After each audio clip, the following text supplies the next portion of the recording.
Meeting to order. Roll call. Street. Here. McKnight. Here. Moody. Here. Vogel. Here. Kinder. Here. Pledge of allegiance.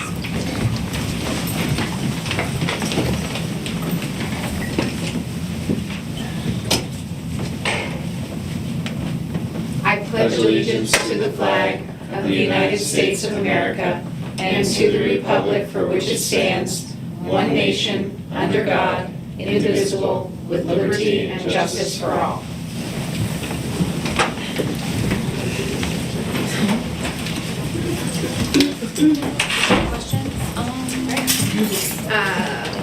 Public comment on agenda items. We have none. Notice of executive session meetings. We are delaying answering that because we can't remember the date. We held an executive session for the purpose of real estate on, first person to find it wins.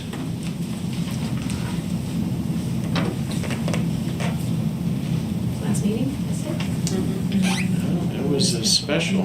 That was a Monday, last Monday. Was it 12? I think. 12, yeah. 12. Was it 12? On the 12th Alright. Andy, at you 4:30 p.m. good? Right. Thank you very much. Thank you for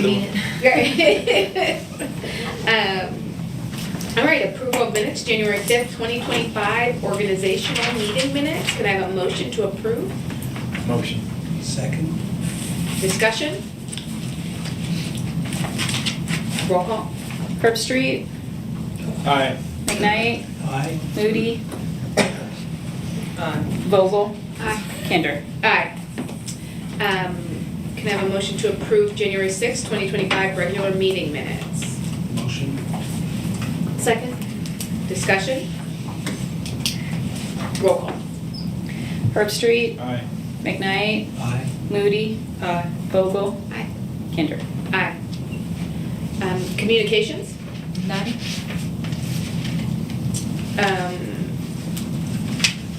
Didn't we give the communications about the parking, the 2 parking spaces on Chestnut? Did we not get? We or was did, that- but it's not on the agenda. I think Okay. that's our Okay, policy. got it. Got it. To agenda. Yes, yeah. Will that be on our agenda? If you want it to be, yes. All right, managers report. So we're going to start off with a presentation of the 2025 Fire Department Review from Chief Kardosh.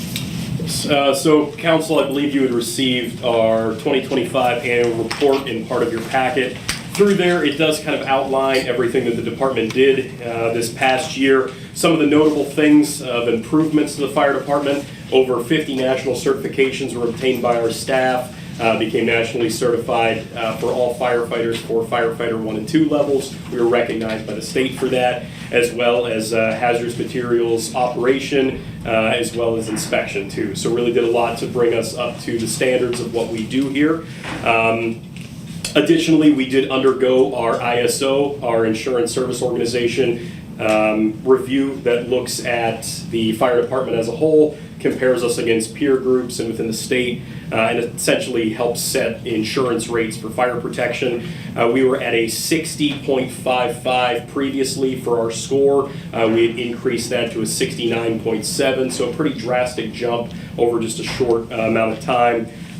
Just to highlight some of our calls, we did almost 3,100 calls, 791 of them being fire rescue related, 2,290 being EMS in nature, 1,836 transports, with 56% of those requiring advanced life support, and 428 calls outside of the city when requested for mutual aid as part of the Department of Health initiatives that way.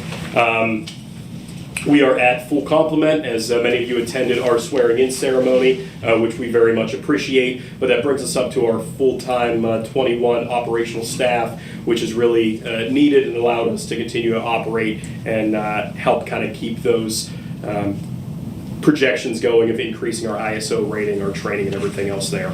I do want to highlight the work that the men and women of the fire department did. Nearly 12,000 hours to community events, training, meetings, fire extinguisher training, maintenance on our station, put in a lot of work over the last year. Those don't count emergency response numbers, so it really shows that their time at the station is busy most of that time. Yeah, so if there's any other questions, I guess that's just a 30,000 foot overview. Can you quickly describe what an ISO rating is and why that is not only important to the department, but also to businesses within the city? Yes, so the ISO rating is essentially saying that your fire department can meet XYZ. It's graded on a scale of 1 through 9, with 10 kind of being a non-protected fire district. We currently sit at a 4. It's very difficult to start achieving lower numbers. We are above most of the departments around here with what we have, but it says you're meeting response numbers. It means that you meet the training standards. Some of it deals with your city's water supply, the 911 communication system. But where that comes into play is when your numbers start to get better with that, and the higher the score, lower the 1 through 10 level. Those often factor into commercial insurance rates for what they have and what they're providing. So we're seeing kickbacks as we get that, I would hope, to the businesses in the city. Not kickback, a positive return, I should say. Yeah, We don't see we don't see the kickback. City A positive sees return positive of our returns. work. Yeah, thank you for catching that one. Positive return that hopefully these business owners would be able to see a reduction in their fire insurance. So with our time, effort, energy increasing, our abilities to do that and increasing our score, that hopefully that is a decreasing insurance premium that these businesses would be paying.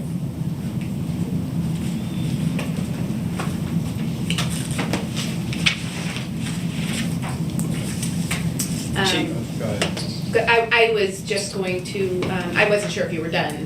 Yeah, Kind of, after she I asked tend the to, question, yeah, that I was- figured if, after I made that little mistake there, it's easier just to kind of. Right, just like end it at Yeah. that point, yeah, I did.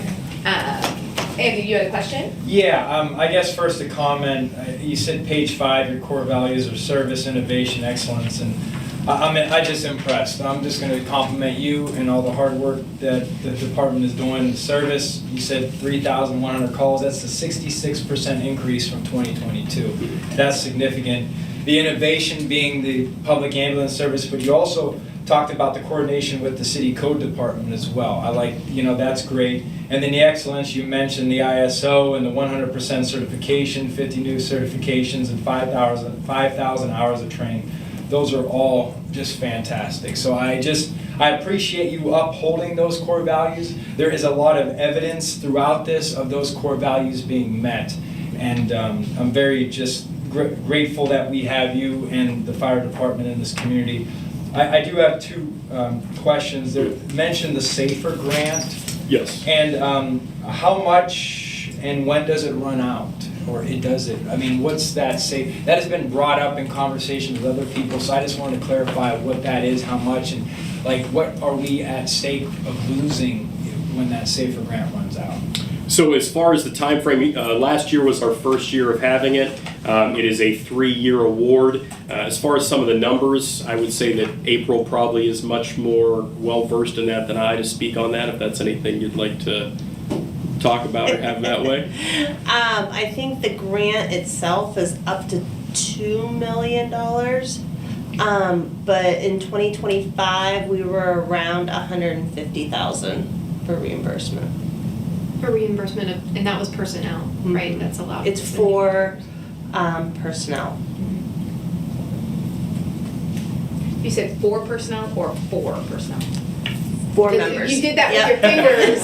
You said 4 personnel, and then you did this with your fingers, and so I needed clarification what exactly, if you're, okay. 4 people, that's awesome. Mary, do you have any questions, or?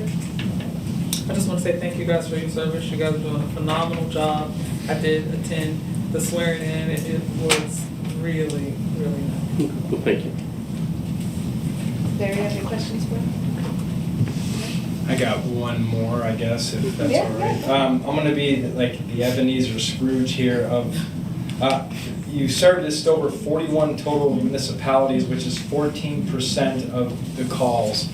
Is there any type of reimbursement, or is that more like a mutual thing, like we help you, you help us, like, and when you say 41 municipalities, is that just fire, or is that like ambulance as well? Most of our calls that are outside the city are for EMS. Okay. So our ability to bill them still remains the same. Okay. As our ordinance states in our billing structure that we do pursue full billing compared to our city residents that do receive that break in our billing cycle. But it's not a mutual aid as far as give and take. As Department of Health has kind of said, is we have that in the Bureau of EMS that when it needs to be provided, we have done that. So not always something that we have in place, but something that we've been able to meet the need, and the 911 center has sent us for. Great. That's what I figured it was mostly EMS and not Yeah. fire, because I know with the fire, sometimes the volunteer departments show up here and we show Yes. up there. And I was just, because that comment comes up sometimes about, those tax dollars benefiting people outside of the community, and I just wanted to have an answer. Yeah, we do have mutual and automatic aid agreements Yes. with Vernon and the West Meads. Based on our staffing level, we still can't meet our NFPA standard of needing 15 personnel immediately on a structure fire. So we have agreed that they come in and assist us. We've also returned that, being mutually beneficial that way. But those numbers do not represent any of that falls within those automatic or mutual aid agreements. Thank you for the clarification. Yeah. Appreciate that. The total calls don't represent the mutual aid calls. That's what you're saying. The total calls do, but when we're talking about the numbers outside and how many the percentages of them are, there's obviously a much lower number of fire-related emergencies than EMS, and so those numbers do not show up with that as we talk about ours going to all the different municipalities those times. I saw it going all the way out to Cooperstown and Linesville. I mean, that's a pretty far reach. Yeah. Evan, what is a good intent call? Good intent call is either an alarm going off, someone hearing something, perhaps a smoke alarm that someone threw away and was going off on the back porch. Kind of doing our investigation where it's an emergency for that person. Even truly a cat stuck in a tree and getting a call in is us doing our service that we can and trying to make sure that someone called for that reason and we're doing what we can to fix it. Got it. Thank you for clarifying.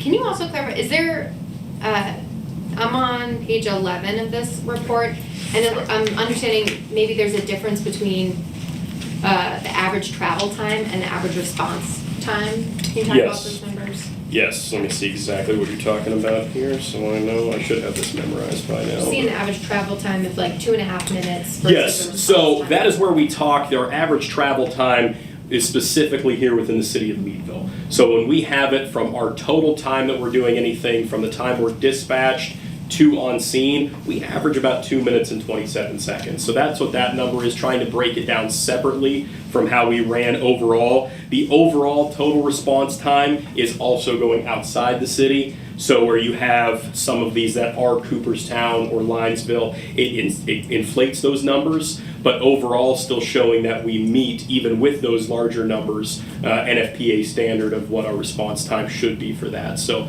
kind of a nice just look to see what it is and what that difference makes as we go outside. Yeah. I mean, 2.5 minutes and 4.5 minutes is, that seems amazing. Yeah. So, just to ask a little more on what you just said, if, let's say in worst case scenario, our calls increased further out, right? And that means our response time is higher. Could that negatively affect us, or does it go by region, so it won't actually affect those things that we're doing and those milestones that we're reaching? Correct. As we've done it with the ISO rating and everything else that we submit, they look specifically at the municipalities that we cover and where we have the primary response to. So they are only looking at that 2 minutes and 27 second number, that average, for us to get there, not the larger number. So if that number would inflate with more outside, it would not affect the city of Meadville for how we're looking at that, if we can still meet those times for those calls that we have continued to do. And then I was going to comment on our mission statement.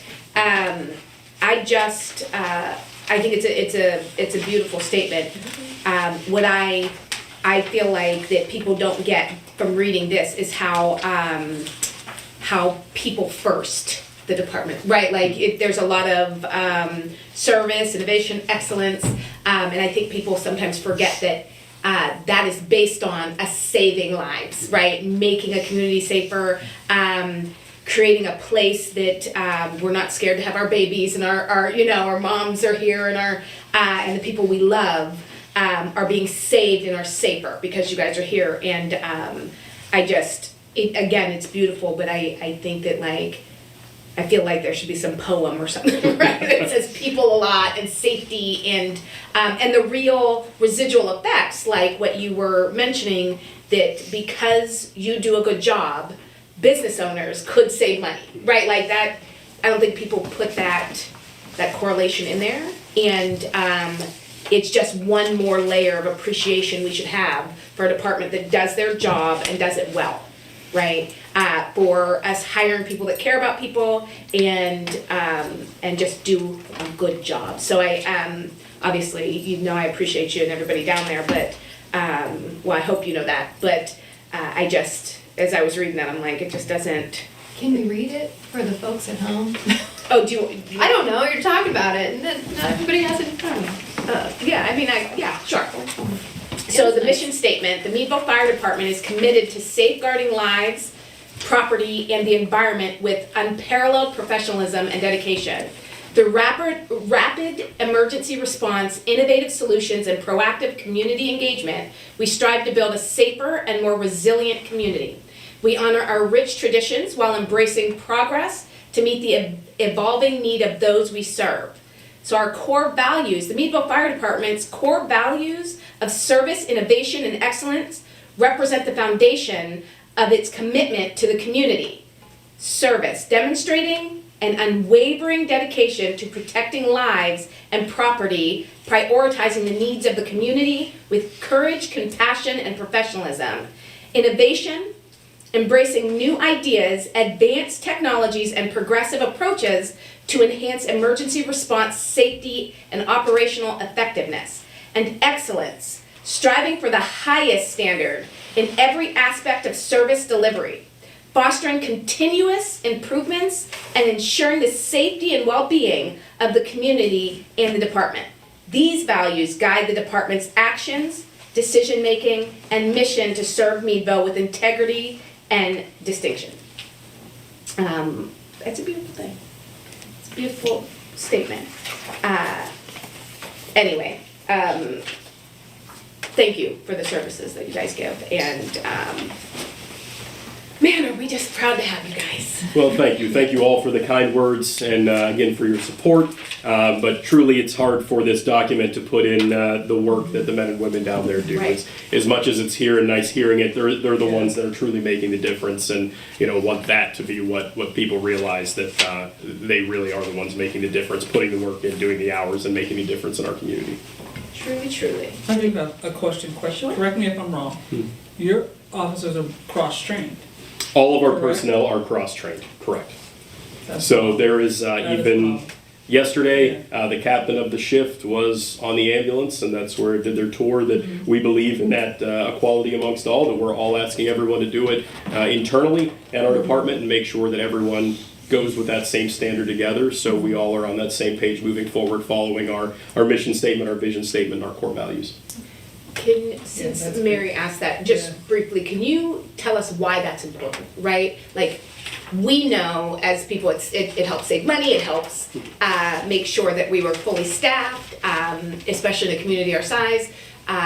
If you want to just. Yeah, absolutely. Having them be cross-trained, be able to function as both, allows us to meet both fire and EMS standards, be able to handle multiple calls, and allows us to essentially do more with less. Without having to have defined crews for each, we're able to kind of piggyback back and forth off of them. We're able to get more personnel on our fire scenes faster. We're able to handle more emergencies when EMS calls are dispatched rather than just maybe one that we might be able to staff prior. So it allows us to truly expand what we do and cover 3,100 calls with 5 to 7 people a day. When you start looking at call volumes of other departments and stations from around the country, those are some pretty high numbers to see out of one station doing all that. So, Once again, thank you. thank you. Thanks, Evan. I think we'll move on to the next presentation.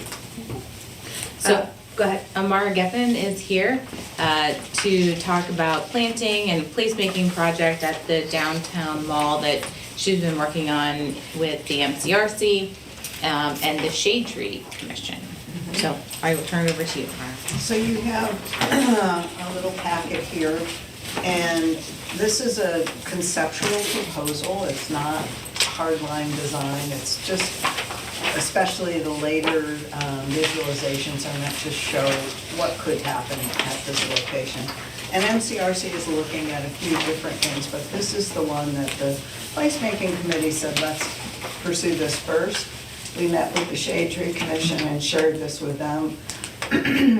And they recommended that we explore it further with you guys.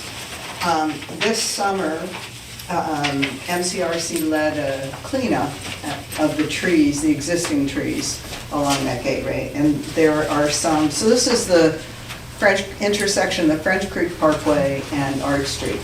So you can see sort of the before and the after, just with pruning and cutting and hauling detritus away. So we have a real commitment to this location. Many others in town, but this is another starting point for us. And so the third page shows you the general conditions of the corner, that corner at Arch and French Creek. And the following page shows the general conditions from the entrance down to Water Street. And then the following slide gives you an overview. We're really recommending plantings in those two green areas. There is an existing easement, which Marianne can address at a later time. But we believe we can refresh that. If City Council can refresh that, we have the potential to do some good work. MCRC has some funding that we can allocate for this year. And so the last, I think it's the last two visual images show you what could happen. So the first one you see is the corner of that intersection, and it really would make a difference, wouldn't it? That you can kind of get excited about what that might look like. I went for lush here. Might not be this lush right up front, but nonetheless, it would be a great improvement to that gateway and kind of highlight it as a gateway and let you know you're entering the business district. The area, the image that has the big red circle around one of the trees, I left that in because Shade Tree Commission suggested that we really consider how close to that sign we got. So just also to reiterate, this is a concept plan, a vision for what could be. We know Mill Run goes through that corner, cuts through that corner, but we aren't 100% certain where it is. So if there's agreement to move forward, that's one of the first things we'll have to do. And then we'll move into actual planning and trying to plan within the budget constraints for the funding that we have. After having done 960 Park Ave, I think with the funds that Andy believes we have, we would be able to get a fair amount done. We will need guidance also on specifications, like we know there are considerations for visibility and blind spots and how close you can be to the edge of the property, et cetera. So all of those things still have to be figured out. And the last two pages are just, we've started to think about plants and shrubs. Everything would have to be salt tolerant. We want some seasonal change, et cetera. And we really want to just green that. I mean, I kept thinking about artwork in that area, and it just really finally came down to making a lot of sense that trees and shrubs could really create a screen that would soften the harshness of that whole intersection. So that's, the last page is my trying to educate myself on what these trees are. So, and Shade Tree Commission was positive, had a positive response to the kinds of plantings that we're considering. So, Yeah, I'll just, Shade Tree Liaison, they did vote unanimously in favor of recommending to council to move forward with the yeah, so I partnership think here, what so. we're looking for, if there's any outcome from this evening, is simply consensus and confirmation that we're okay to move forward. We kind of know what the next steps are, and we'll work closely with Mary Ann on those things to see if this really is as viable as we think it might be. Yeah, no, it's beautiful. It kind of makes me wonder why we haven't done it already. Right, like I walk past it, you know what I mean, is growing up here, the sign here, just a quick question, that wouldn't be in place of the sign at DeArmond Park, it's just one more, because it's like, No, Meadville's on both sides of that arterial, but, okay. we just didn't take time to design something that would say probably something closer to welcome to the Meadville downtown business district. That's great, right? yeah. So it wouldn't be the welcome to Meadville entrance, it would be a different kind of gateway.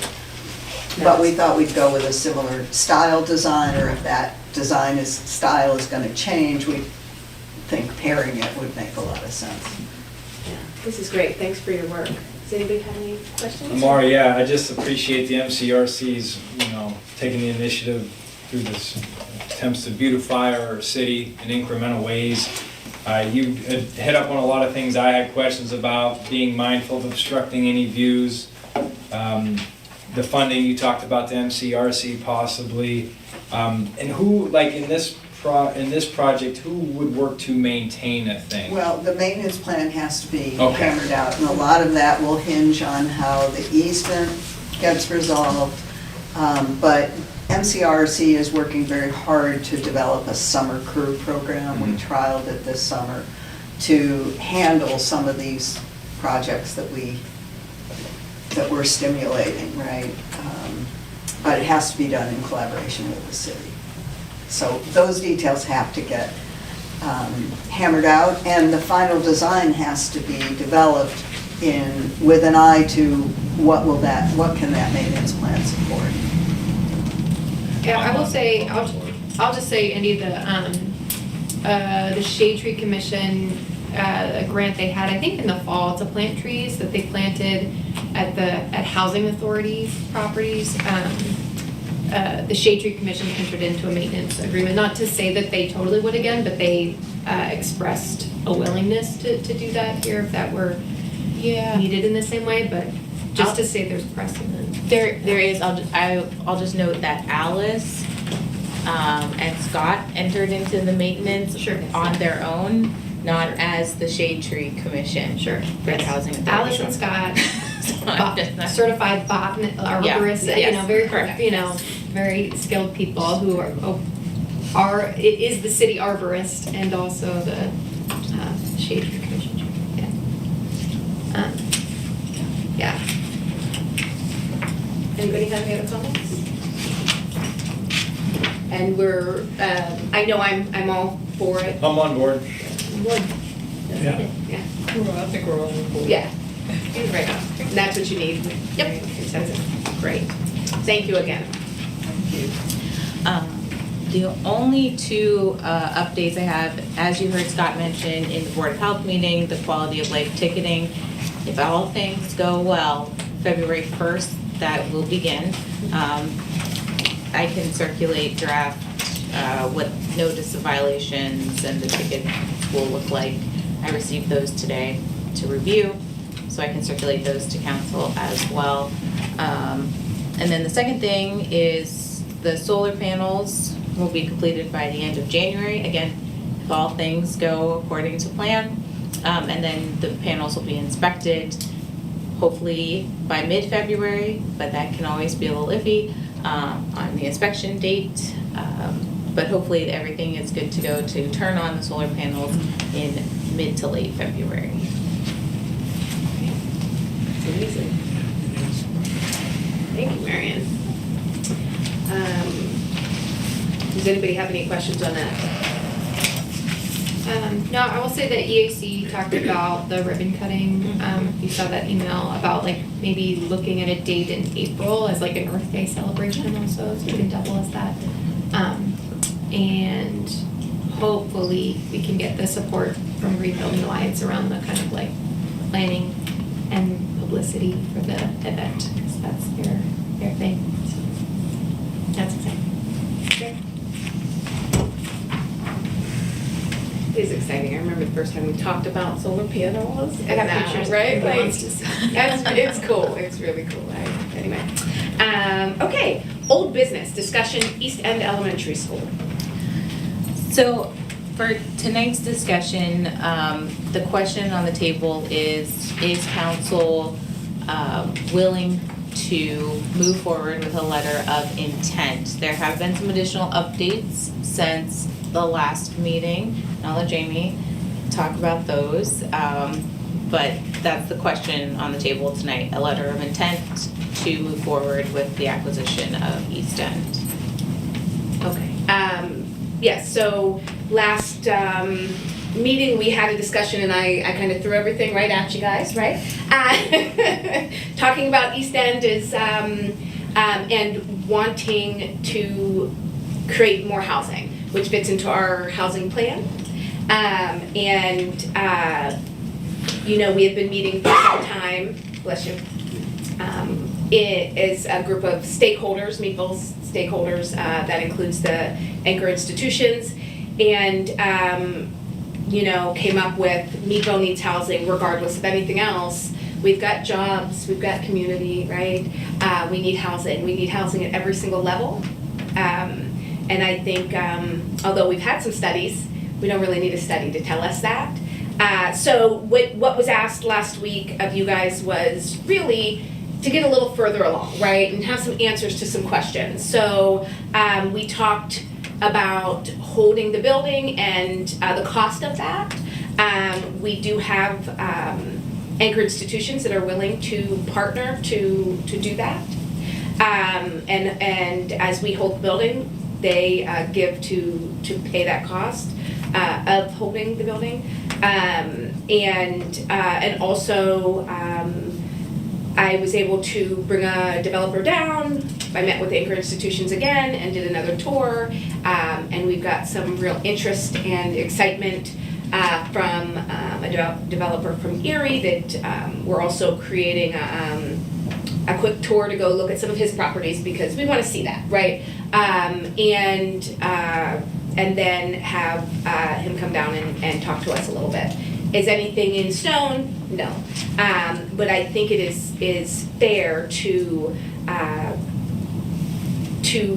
give the school district a letter of intent so they understand where we stand. I know there was some confusion, and when we ask questions, sometimes people think that is us not being on board, when in actuality it's just us wanting to get more informed. We need to know and make good decisions for the people who live here, and asking questions are not derogatory or bad. It is really our way of processing and being the best leaders that we can in this town. But do you guys have, well, before we do that, I wanted to ask Autumn to kind of talk about her experience with letters of intent and like the next step. Is that okay? We had a small conversation. Oh, sure. Right. It is purely from my anecdotal experience, and it's mainly more of a question is to understand is that how it would play out here? The way I've seen the real estate acquisition process play out, letter of intent is signed to signify we are serious about this, but no money changes hands. And often that can say to don't show the property to other people, don't put it out to bid, right? We're working towards a sales agreement. A sales agreement is the next step. sales agreement can have contingencies. So Right. often, if you're gonna Yeah. ask somebody to take the property off the market, they'd be purchasing an option, where where you would pay them for the right to pull it off the market. Money in earnest like that at the time of a sales agreement, is that the same? No, an option would, you'd pay them money to take it off the market and not show it to somebody else or something to that extent. But I think here, we're pretty fair to say that there isn't much interest in the property.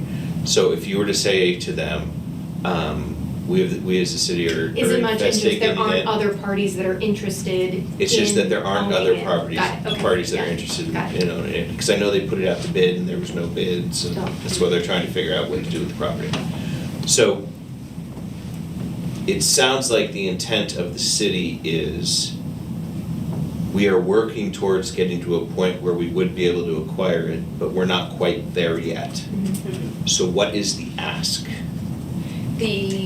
Of them?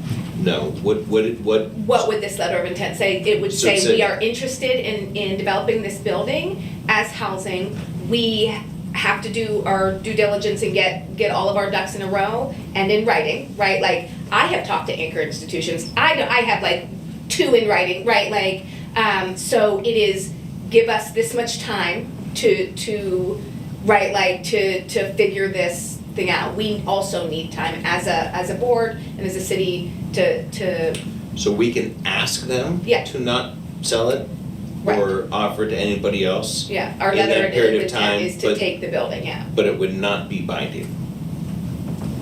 Yeah. I mean, does that sound right? If you want it to be binding, you have to pay something. Right. So if it's Yeah. typically. I just wanna give assurance, right, and let them know that we are not sitting wasting time or wasting their time, right? Mhm. We are, working on it. We love the idea, right, but we haven't had enough time to create a plan to give money at, right? Like, we have discussions still, and although I've done this work, it has just been me and anchor institutions, so, So how much time would you be asking for? oh, I don't know, what's a, what? 60 days. 60 days, okay. 60 days. Does that sound right? Sounds great. Okay. All right. But That's that, great. it did, how, ask questions. Yeah, I guess. What's that? Yeah, this is, I guess when I walked in, I looked at some, like, I was thinking about, like, criteria. This is from our newly elected officials class that Mary and I are taking on Saturdays in Pittsburgh. They said, you know, your budget should reflect your values.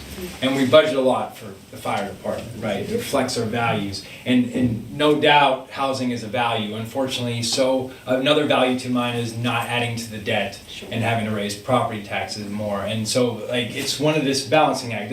And so I came with, like, I was jotting down my criteria that I would like, and I want to thank the mayor for how much effort she's putting in on this. I mean, I've been impressed. I know we touched base, but I was looking at first, I don't want the city to be the investor in it, right? I want those stakeholders to pay the cost to hold it. I would like to see that. Second, a timeline of, like, a more clear timeline of, like, how long it would take to develop it. And then, like you said, how long should we give the district? I mean, we need to let them know. Yeah, out of So they, respect, yeah. out of respect. A clear purpose of it, is it gonna be workforce, housing? I know you mentioned that's what the stakeholders I say are workforce housing because workforce housing is. Yeah. And then lastly, to put it on the tax rolls, once it's Yeah. sold to a private for-profit, to put it on the tax rolls. Now, it's not, and I know reading from Mary Ann's email, we don't have to do anything with rezoning it, correct? So I mean, I want it to happen, I do, but the $63,000 a year, I wasn't even on council in the fall, and I still have PTSD from the parking garage. And I just see how we struggle with that, maintenance of that, and I'm scared about the maintenance of this thing. It can become another burden on the city if we don't have everything clear and in line. But I am supportive. I guess if I say yes, I'm not saying I want to By take on. today, no. By today, okay, I just want to be clear. I want to give more time to come up with a plan and more clarification Right. on it, so that it does not, I'm happy that it meets my personal criteria to vote yes on it. Yeah. But I know that's my personal criteria. Sure. But thank you for sharing like the updates on it. And so, yeah, the experience I'm speaking from is the building acquisition that we're trying with the investment cooperative right now. We signed a letter of intent. We also had like a willing, like an amicable seller, right? And so, signed a letter of intent, escalated to a sales agreement, right, where we did pay $1,000, right, to say, we are going to close by this date, but here are our contingencies, right? If we get denied by 2 lenders, right, and we can show those letters, then we can back out. And we were out this $1,000, but we're not out like any more than that, right? And then I think that was one. And so I guess I'm just like wondering if we can bake in those same kinds of contingencies of like, we can't be the developer, we can't afford to be the developer. Correct. We need to have some actual like legitimate, you know, like we need to have some sort of legitimate offers from developers. Like if we put it to bid, if we've got a sales agreement, are we able to publicize, right? And get some kind of proposals, right? If we get proposals back, then we'll feel better about it, right? I guess that's kind of what I'm trying to. You're just trying to put in what it could be that. The things that like would help us feel like, oh, this is really gonna happen, Right. and our role is to help make it happen and Yes. facilitate it, not hold on to this building forever Correct. and sink the city, you know what I mean? Yes. Right. Yeah, so like, Well how said. can we, Well like, said. how can we position ourselves to like facilitate that? I also want to just point out that budgets do reflect values, but when, in situations like us, right, there is no way for us to reflect values in housing and different things. We have to run at a as-needed, basic, most important things. Of course, the fire department gets a lot of it, right, like in our police force and our roads.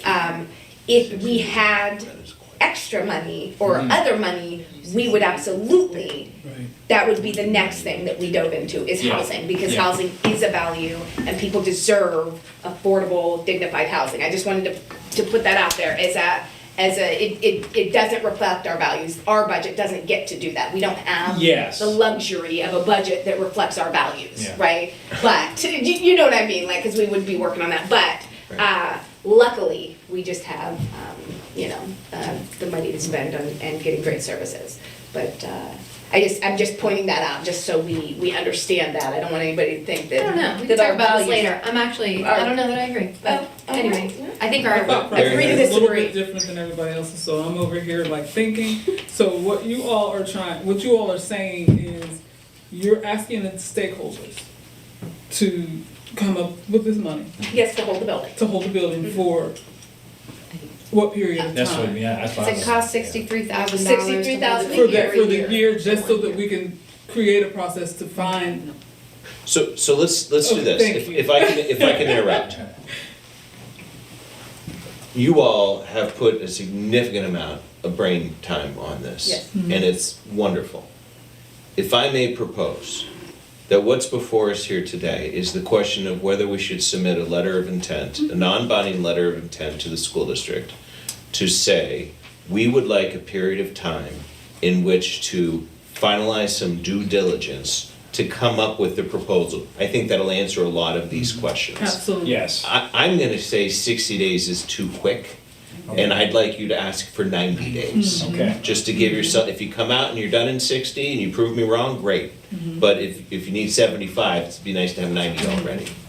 So I think saying, please prepare a letter of, Mary Ann prepare a letter of intent indicating that we're gonna perform due diligence. We'd ask that you keep us informed if anything else comes along during that period of time, but please know that we are serious about the potential acquisition for the purpose of workforce housing. We would like for you to be able to provide us any information you have on the property, give us the opportunity to do tours and the like during this period of time. That would be great. And our end goal would be at the end of that period to have a sales agreement completed should all the due diligence work out. I think that is the first step Great. that you would need and be the proper step in this period of time. Now, I do want to point out that my firm does represent the school district, so giving you this advice doesn't present a conflict because we're not actually engaged in anything legal with them. If we were going to move forward with sales agreements, we would just ask that we get a waiver of any conflict of interest, or you'd have to go out, both parties would have to get individual counsel. That's reasonable. Yeah. Yes, thank well you. said. Thank you for putting that in there. Yes. Just had to catch up to where you all were. Yeah. You got Yeah. it. So, and the school district right now is just looking for our interest to be kind of made solid, right? right. Just to be Just put that into our writing. intent is to take this building, or at least look at the Do the due feasibility of diligence this thing. to explore, Yes. right? Like, Um, development of this. It's, you were asking for a Sounds due great. diligence period prior to entering into a sales agreement. Right, which I think is fair and respectful, and just to be clear, we've got anchor institutions that are also, in it, because they've already pledged money to, do you know what I mean? Like, so I don't want us to think that we're the only ones, that's the, Right. Yeah. There's the section 707 of the school code specifically says that a school district has the ability to sell a property directly to a city with 2/3 vote. Yeah. And so that is something that, I think that's how we got here. that's how we got why we're here. here, and we want to make sure we're. So we don't want to have them move through and approve a sales agreement if we're not going to move forward with it. Right. Sounds good. I think that's the way to go. And we're all, And are it we- sounds like, Are we in? Now, I can I say. work for the district, but since I'm not personally benefiting from this anyway, I don't need to, is this like a conflict of interest? I didn't believe it was, but. So at this point, I would say that no conflict of interest exists if we're going to take a quick vote on submitting a letter of intent. Okay. Yeah. If we're going to enter into a sales agreement with the school district, I would recommend that you do abstain out of an Okay. abundance of caution. Thank you for that. I just want to clarify. So you just need consensus, right? I think it would be appropriate to take a vote to authorize the city manager to send a letter of intent to the to the school district for the purpose of investigating further and performing due diligence on the investigation of the East End Elementary and request a period of 90 days in which to do so. Did we need to amend? Because this is a discussion. amend the agenda? To take a vote on.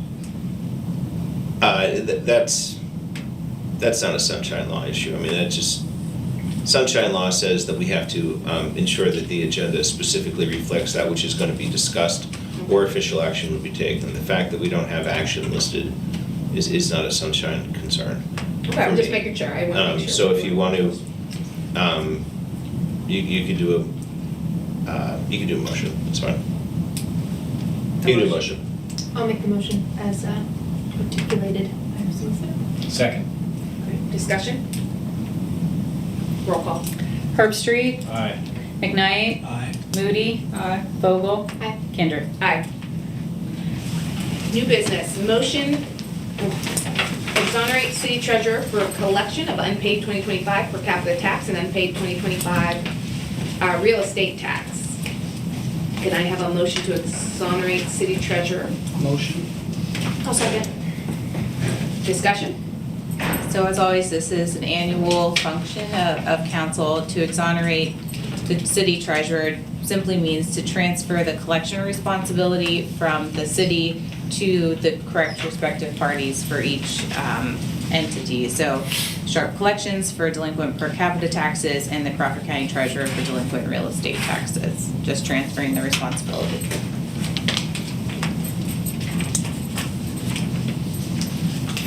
This is fairly related. Michelle is looking to retire as the city treasurer. I mean, is that still, she was moving at one point? They are actively looking, but finding real estate in the area of Pittsburgh that they would like to move to has not been in their favor. Pretty much the day it goes on is the day it sells, the market, so it's been difficult. Okay, so we're not losing Michelle? We're not losing her Okay, anytime good. soon. I thought she was just doing us a favor and sticking No. around as our city No, she got treasurer. elected, she's here for a little bit. Fantastic, that's great. What happens if they don't pay the per capita? Like, what's the process? I mean, I know it's going to this collection agency, but like after that is, They'll start to receive letters from the collection agency. There's a large fine that's attached to it. People can pay over the phone. Online too, yeah. But they'll start receiving correspondence from Sheriff Collections. because that per capita is what, $10 a person? Or five, is it five? Okay. Did we? It's less than a parking ticket. Okay. Haven't yet. Okay. Per capita tax. We're discussion. Nope. I'm like, we kind of got off. Does anybody have any other questions? How do we source the per capita? Like, how do we source who we bill to? Just like if someone moves here who is new, we don't, there's nothing that triggers them to be There added to the is, capital? this is the part that I have not really sat in but it's a matter of a lot of different resources. So between county, Berkheimer, Sharp, when they come in to pay their stormwater, they might say, hey, I moved. When they pay, real estate tax, it's a lot of different communication lines, if a resident moves in or out. Yeah, because I was looking through the list, and I noticed just from canvassing to the election, there were a couple people on it that I know do not live there anymore. Yep. So so I don't know if you've ever seen, but like the mail trays that, mail goes in and out of, there were 3 of those that were all residents that either no longer live here or have moved so it's kind of, sometimes it's just a process of elimination, which ones kick back. And, they have to hunt them down, Yeah. so. Any other question? Okay, roll call? Herb Street, Aye. McKnight, Aye. Moody, Vogel, Kinder. Aye. Discussion motion, ABC liaison appointments. Motion? Second. Discussion. Do we have to do them as 2 separate? They're all just one, sorry. Per capita and real estate. That's just almost one. So for the council liaisons, in your packets, you have a list of 2025 representatives for each. You also were given, a synopsis of projects and staff liaisons. So just appointing or reappointing a council liaison to each of the ABCs on this list.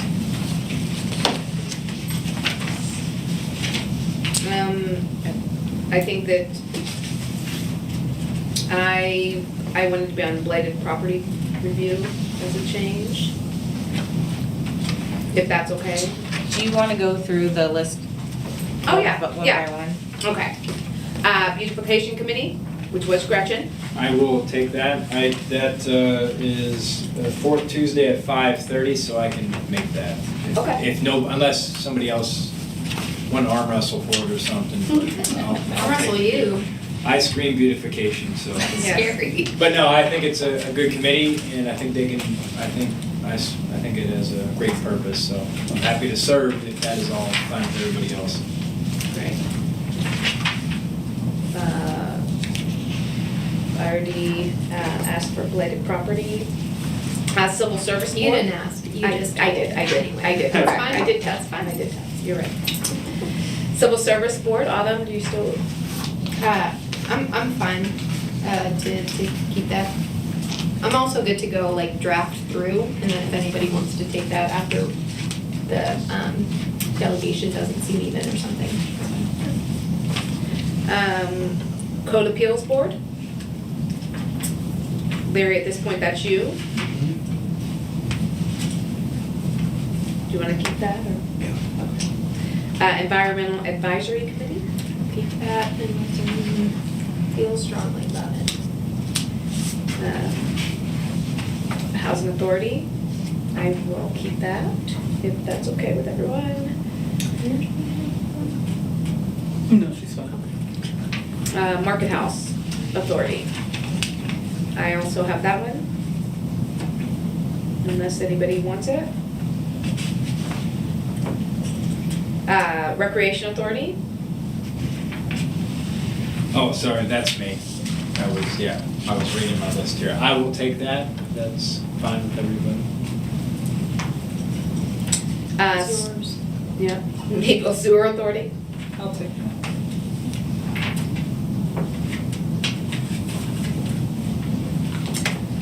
Did you hear me? I'm sorry. honey. I know I'm No, I talking. heard you, I'm shocked, I'm shocked, that's good. Oh. I'm just- I don't mind. Meadville Area Water Authority, I'll do that one as well. okay. Planning Commission, I'm not gonna arm wrestle you, Andy. I don't have the confidence. I mean, I would be happy to, I know, but Autumn, I don't know how, is that, I think I would prefer if you took it. Okay. It's pause. I don't know who the upcoming chair is, but in the case that it is my spouse, I think that you should be the liaison. I would love to go to those meetings, yes. I find Great. a lot of interest in that, and I want to make sure that I'm pulling my load here too. Redevelopment Authority, I'll do that one as well. yeah, okay. Shade I want it. Tree, Streetscape Advisory Committee, Does that exist? do we still have, I thought I thought that kind of went into, It's kind of, it's on the books technically I still. thought we eliminated it. No. Peter's suggestion is to formally eliminate it though. but there's Gosh, nobody I thought on we the took board that. and nobody is meeting? I feel Sounds like that's a great assignment for someone. Yeah. Larry, it's yours right down there. To go back to that, I would, if there's another position comes up with the, our, rural development. Redevelopment, Yeah. yeah. Oh, Well, you can do actually, you can that go one. to those two. No, you can do that one and I'll do the, when we get to the next one, to take the one from Jane. No, you want zoning? Yeah, I'll do the zone. I feel like you got a couple heavy hitters here, Mary. Like- geez. yeah. I'm smart. I no, I know. It's gonna take some time. It's gonna take time to do the Oh, thing yeah. with the board. I mean, I get it. Nobody is questioning your smarts. Zoning hearing, well, yeah, so we could draft this out. So Yeah. Mary, you're saying zoning hearing, okay. Yeah. And then the ones that need, so it's what? Because civil- zoning is as needed.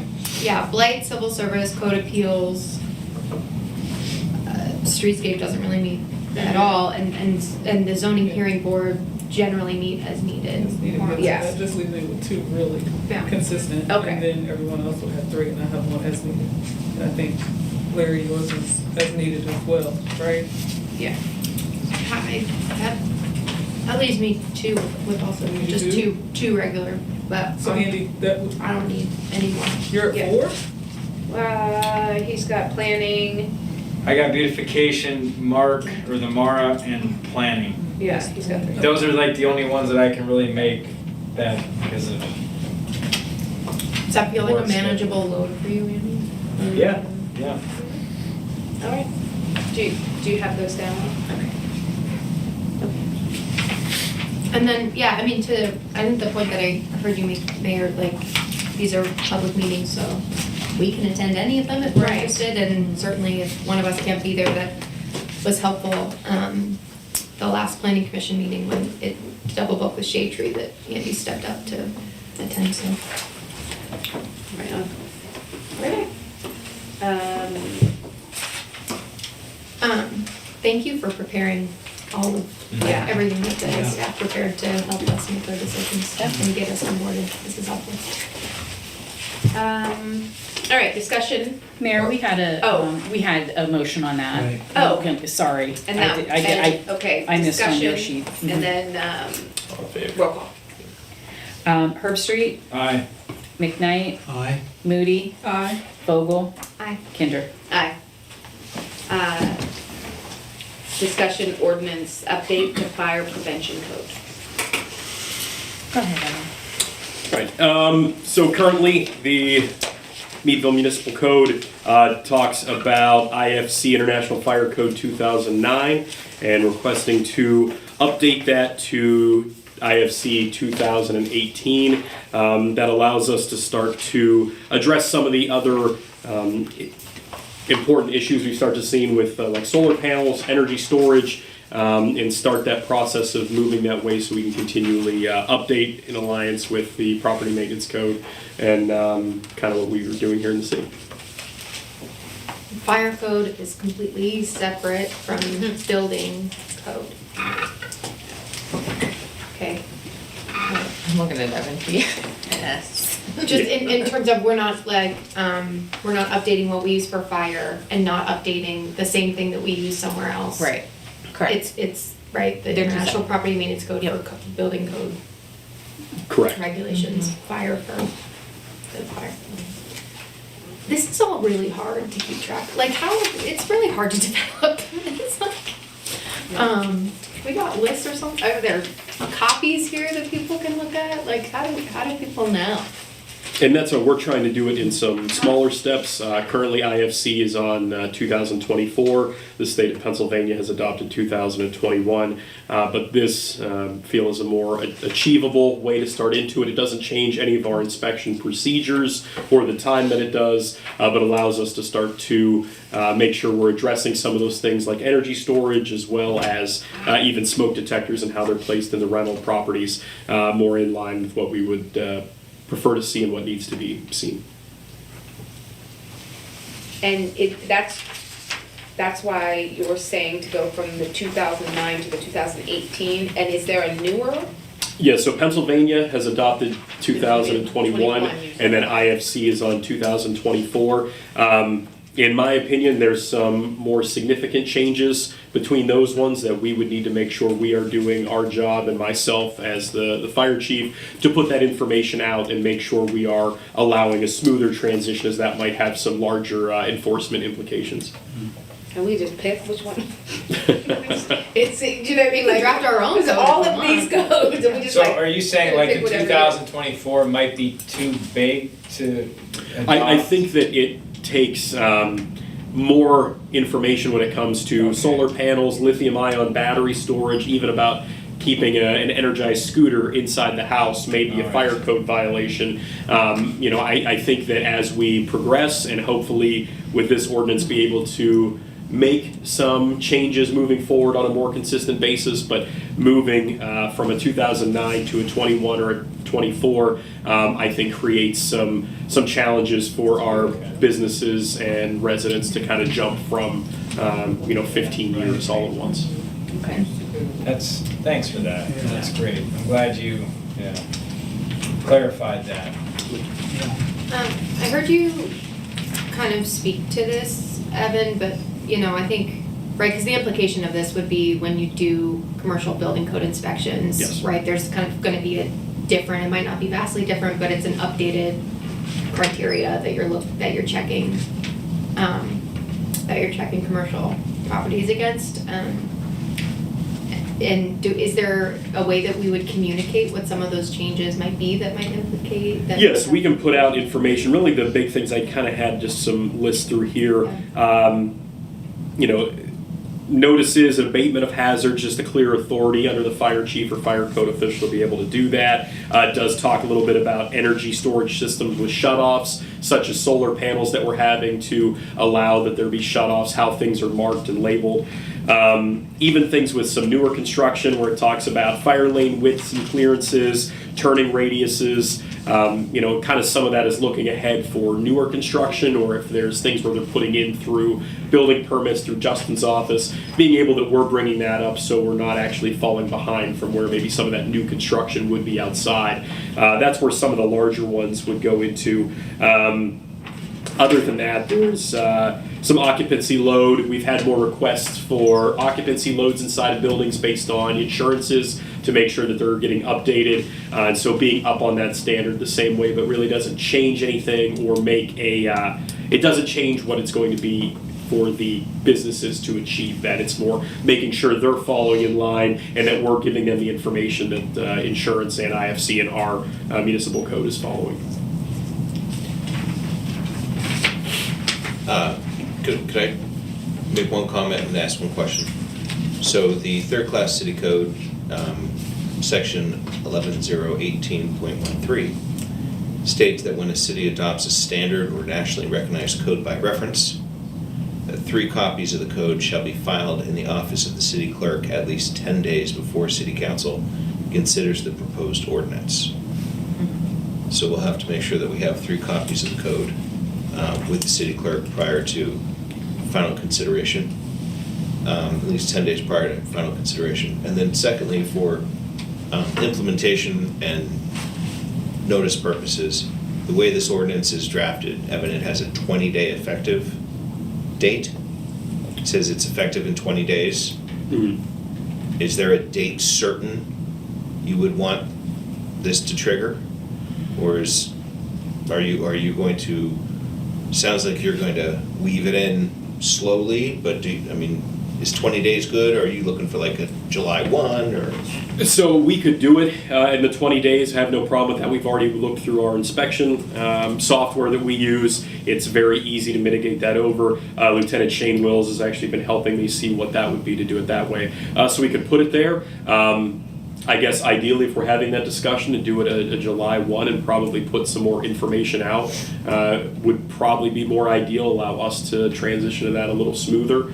I guess when we first did this, it was kind of, here's where it is, we need to get to it, but I believe that solicitor's correct in probably doing a date there that everyone could be on board with. Makes more sense. July 1's merely a date I pulled out of the air. Yeah, but something of that nature ahead of time would be. Just trying to understand if there's like a deadline that you're kind of working towards. No, there's no deadline we're trying to achieve, that the 20 days has to be there. It's more realizing as we've gone more in depth with the fire inspection program and talking with Justin's office with everything they're doing to bring us more in line to where we need to be. So I would just suggest prior to having a final reading of that date be determined so we can have it in the final version of the ordinance. Right on. Does anybody have any questions for the update to the fire department? Discussion ordinance, treat no transports and lift assists. Yes, so obviously as the report from the fire department showed, that EMS numbers and service call numbers are some of our highest amount, as there we go on another one.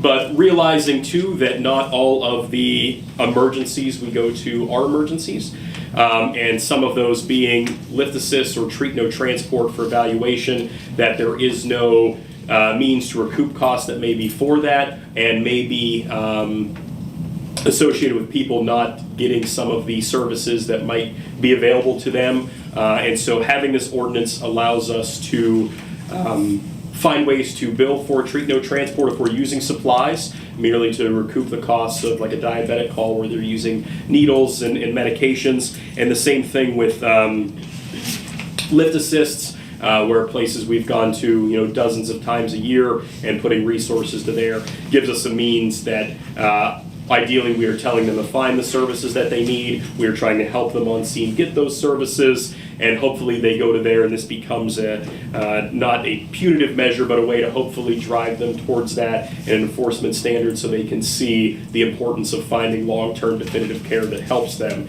instead of relying on emergency services for that. Makes sense.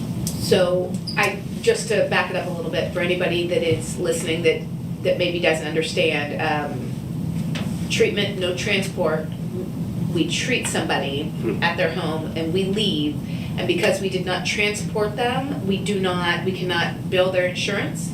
Correct. Okay. Currently how we don't have that means set up for anything. So where we see it a lot is diabetic calls, where they're then able to refuse per Pennsylvania state protocol, or overdose patients that then come out of it after like an opioid administration, where they're legally allowed to refuse transport to the hospital. But we're using supplies, we're using manpower, we're using obviously equipment and fuel to get there, so it allows us to bill for those if needed, to make sure that we are keeping ourselves in a normal budget line item. And then the same with lift assist, right? This is someone that has fallen, that just needs picked up, often elderly or older people, and we go in, we pick them up, we get them settled, and then we leave. Yes, and I think it's important to note with the lift assist that what we discussed is doing 3 free lift assists. You know, we are still here for the people, we still are here for a service, but understanding where the maybe some of the limits of that go to. We also see it many times with places that do assisted living that are calling us because they're not legally allowed as their job to pick up a person there. And so essentially someone's paying for a service that then we're providing and that money's not going to us. Right. And frankly, right, it's time, Mhm. right? If there's another emergency, you can't not go to this if there's, right, so it's complicated. It's not like, okay, I'm just processing. Evan, for the residential, for the treatment, no transport, and the lift assist, like, if you look at I'm just gonna call it the TNT, for residents, $100 per call, no free one. The lift assist is 3 free, then $50 after. Why wouldn't you have like the 3 free for the treatment no's? Like, why is there such a difference between the two? Yes. And the cost, like, why not just do no free or 3 free for both and $100 after? Like, what's the reasoning? Is it because it is more expensive because you're using supplies added, or? Yes. I'm just curious. No, absolutely. It's a great question. For the treat no transport, we are using supplies. There are supplies that then we have to replace, keep everything stocked, and so the cost comes there pretty much as soon as we are using it. Where the lift assist, yes, it's time, effort, and energy, and so having that is one thing, but also being able to make sure we are getting them the help they need, that they are pursuing, some of the things maybe their insurance provides, or some of these things that could help them to not need lift assist services. The idea would be that if they knew there was something like this, that hopefully it pushes them towards getting that help and not become a punitive measure to have something where they didn't do it, but hopefully get that long-term help and be a little bit more proactive with how we approach it. And you have hardship waivers as well. It's said in there, right? Was there a hardship waiver? Believe so that we did put that in there, yes, in what we were discussing. Yeah, because again, our goal and our intent here is not to, cause any sort of anything that way. It's to make sure that they're getting the help they need and recoup what we may have used, just like with a transport where we're using those services and are allowed to bill the insurance, finding ways that we can do that if that's necessary. And would you also say the treat, no transport, you're there longer? 100%, that's a great I mean, point. those are more man hours than coming in, lifting, giving the okay. Yep. And there's a lot more documentation to it as well. Most of the time then we're on the phone with medical command physicians at the hospital. They have to sign off on it. We have to do a full EMS chart on it, a personal care report. So there is a lot more to it than just the lift assist time. So thank you for adding that. I think for me, first of all, I appreciate you kind of like thinking about the needs of the department and the city and trying to figure out how to address them. I'm struggling a little bit because I think we introduced the EMS services within our fire department with the expectation that they would not, that residents of the city of Meadville would not see a cost, right? They wouldn't be charged for that. I'm totally hearing the justifications that you're laying out. I'd be interested to see what like the equivalent millage rate increase would be if we like wanted to raise the same amount for our fire department. What would that actually mean in terms of a tax increase, so we could kind of like compare the two numbers together. I'm also, again, I kind of want to sit a little longer just with the idea of assessing a fee to residents. But in order to not slow down the ordinance, I would be amenable to kind of moving forward with the ordinance and taking out the fee schedule if we could set it by resolution that was separate from the ordinance. We do that for other things where we've got something set by ordinance and then the fees set by resolution, so that we could like continue kind of figuring out what the fee structure is that feels right to you and to residents and to city operations generally, but like move forward with, okay, we need to assess some sort of fee for, if you don't live in the city, I'm all for charging them all we can, but anyway, that's where I'm at. Great idea. Yeah. And are these out of pocket or can they charge their health insurance? So most of the time, these would be out of pocket from everything that I've been able to find. That's part of the issue, is that there's a little bit harder stream for EMS to bill for some of these services. Trying to find different ways to do that, but then we're kind of trying to make that fit. And as I've said, there's many assisted care facilities in the city that are houses that have 3 or 4 people that are then charging those costs, and then we have to come and pick them up. So I do think that there's a lot to unravel with this, of where some of our calls are going to and how those could be assessed that way. Right. Now, could you have like if you're traveling all the way to Lionsville to do a lift assist, the further you go, can the fee go up? Or is that too complicated? In the sense of because if you have I'm saying non-resident, you have $100 per call for the lift assist. I feel like if you're traveling all the way to Lionsville, that's more fuel, that's more time. Would that be more expensive as you travel further from the city? I know for EMS, as Yeah. far as when you transport, there actually is a mileage rate Okay. on there. However, on these being a treat no transport, Yeah. I would not have the answer there enough. I'd have to Okay. get that for you to know if you could charge as far as you drive out would be how it was assessed. I wouldn't want to speak on that without Yeah. having that Yeah. information. Evan, do you think it would be worthwhile to inform people of, right, I know there are people who are gonna refuse regardless, right? But if there were people that understood, right, that this, there's a fee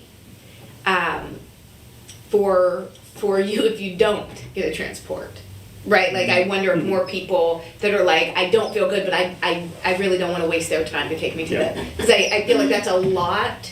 As my mom got older and she would fall and she would call me, and I'd say, I have to call an ambulance, right? And she would not concede to that. And I'd have to call somebody else in the house, right? Or in the neighborhood, or a family member to get over there to help me pick her up. I wonder, if she, not her, of course, because I wouldn't want her to get charged, but if people understood that it wasn't your time, if they understood. Yeah, no, right, but if she understood, right, you also need to get checked out, but, right, it's Well, and I it's think not that burdening is- they're, right, Yeah. I don't know if that But I makes think sense, that is an important thing to clarify in there. This is when we are actually performing a treatment, using the medications. Assessments we do throughout the city every single day. And we're taking vital signs, and we're doing that. That is what we're here for. And many times they are refusing. We're not charging it for we took your blood pressure, we're doing this as a service. It's when we're using those items and using those things that need to be replaced. Not just, hey, I don't feel good, but maybe I don't want to go to a urgent care yet, or go to the ER, or have that. That we're still able to give that assessment, still able to maybe try to tell them our personal opinion and get a sign off, but this is really when the treatment of doing something, not just the assessment part of it, is where that fee comes in. I know it would be embarrassment, right? I don't want the lights, I don't want the sirens, I don't want do you know what I mean? I don't want to waste their time, I don't want them to know that, I've fallen again. You know what I mean? A lot of that is pride, and a lot of that is, but yeah, I agree, I don't want people charged, but having a real assessment on how much does this cost us, right? Each time we go, I know it's hard to say because you do one thing for one person, but how much does each fall assist cost us in the city, right? Per time we go out, and how much does a, what is it, naloxone? Is that what it's called? Am I saying that wrong? Narcan? Yeah. Or if we're going because of insulin, what does that cost? And like Autumn said, what would it look like if we then planned for that, and so that not only us but people could understand the difference, right? Who does billing? Who is it, the third party? Yeah.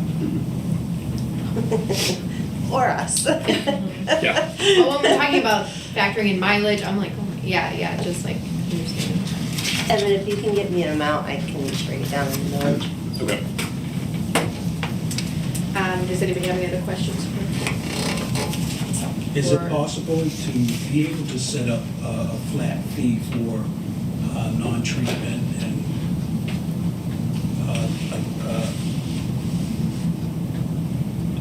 wheelchair lifts for, where you have to go as assistance as possible to set up a flat fee, whether it's in Meadville or Sagertown or somewhere like that, where you can recoup and What that would look like. Yeah, I That's mean, what we're looking at. definitely with the fee schedule stuff, we could look at that and determine how that would want to be. The ordinance itself would kind of be to allow us to have any sort of that, and put any sort of fees that may be associated to it if you would decide. So the ask of us here was to provide direction on whether staff should proceed with scheduling the ordinance for first and second readings. Do you have that direction? I had put out a proposal around separating that. What's the response from our solicitor? Is that possible? To go to resolution for the fee? Separating Yeah, the fee schedule Yeah, from like absolutely. the ordinance itself. How do, I agree. Yeah, I like that. so Yeah. it gives us more time to consider the fee schedule, but like know that we want to institute something. Yeah, and have the ability, right? We have the option. I would caution that the legal antenna goes up when we start factoring in mileage and how far, and I think that classes of city resident, non-city resident are clear things that we can differentiate. Okay. Okay. And we can get into the finer details of that some other time, but Thank you, because that's right, I admittedly didn't, it seemed like a whole lot more than I was willing to speak on. yeah. Okay. You've got consensus, okay. Discussion ordinance, TIF district, termination. There was a TIF district that was created many years ago in association with the parking garage. That TIF district is no longer operating as part of the sales agreement. For the transfer of the property, one of the things that we did agree to do was to officially terminate that TIF district so that notice that the TIF district has been terminated can be recorded against each one of the properties. There's a number of those properties that had either directly in their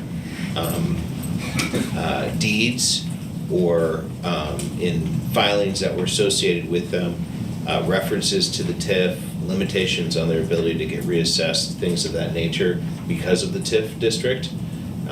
And given that it's no longer operating, it would be appropriate to terminate that TIF district so that those proper filings can be made and that impediment can be taken off of the title of the properties that we transferred.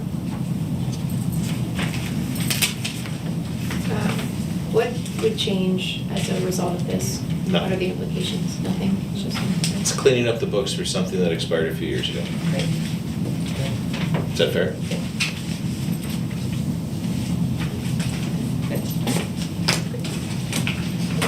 Everybody consensus, yeah? Yes. We have on here resolution authorized signatures, district magistrate lease. Was it an ordinance for the TIF? It is It is. ordinance, yeah. So, yeah, it was a discussion, Discussion. or it was just on for discussion, so we were. It'll go first reading next time. Got it. We're discussing an ordinance. Yeah. Got it. Okay. All right, can I have a motion to authorize signatures on the district magistrate lease? A motion. Second? Discussion. So included in your packets is a signed by the county commissioners lease agreement for the district magistrates. As a reminder, the proposed lease term is retroactive to January 1st, running through March 31st, with an option for the county to continue on a month-to-month basis up to 3 additional months, not to exceed beyond June 30th. Unless a longer lease term is negotiated. It's been, again, signed and approved by the county. Now it is up to city council to also sign and approve. Anybody have any questions? We could work it out. Yes. That's great. Okay, roll call. A resolution, We're done. I'm resigning. No, sorry. It's not. A resolution of this council of the city of Meadville authorizing signatures on a lease agreement between Crawford County and the city of Meadville. Herb Street, Aye. McKnight, Aye. Moody, Aye. Vogel, Aye. Kinder. Aye.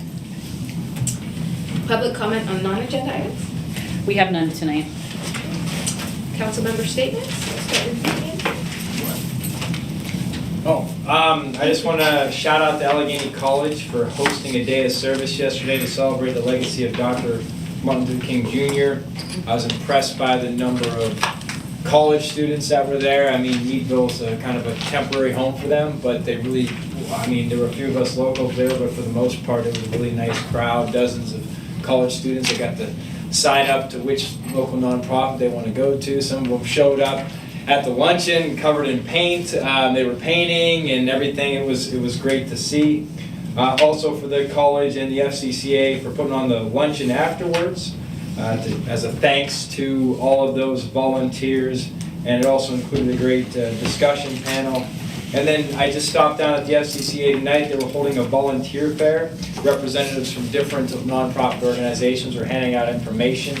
I kind of got some cards to talk to some of them. And I'm amazed at the mindset of so many people in this community, the willingness to help out, get involved, and also organizations, and I'm just going to use the FCC as an example, connecting people to those. Because I think, I mean, I've had this problem in the past where you want to help, but you don't know where to. You don't want to just walk up to a door and say, I want to help out this. The free clinic, for example, tonight I was talking to the gentleman. So it was nice to have that event so people can mingle around, get some cards, get some contact information.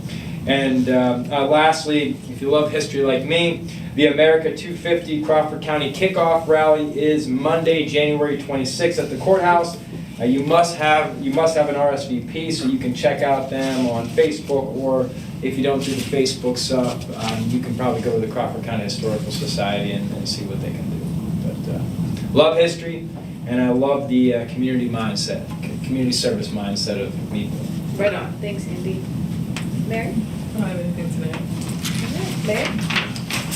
We'll talk down. Autumn? Sorry, trying something new. Thanks staff, thanks folks for being here tonight, bearing with us. Update from Shade Tree Commission. MCRC attended the last meeting, shared proposals for partnerships, including the downtown mall one we saw tonight. Also identified a grant opportunity through DCNR that we hope to apply for removal, maintenance, and planting. Shade Tree is also supporting the Historical Society as they work to get the Baldwin Reynolds House to become an official arboretum.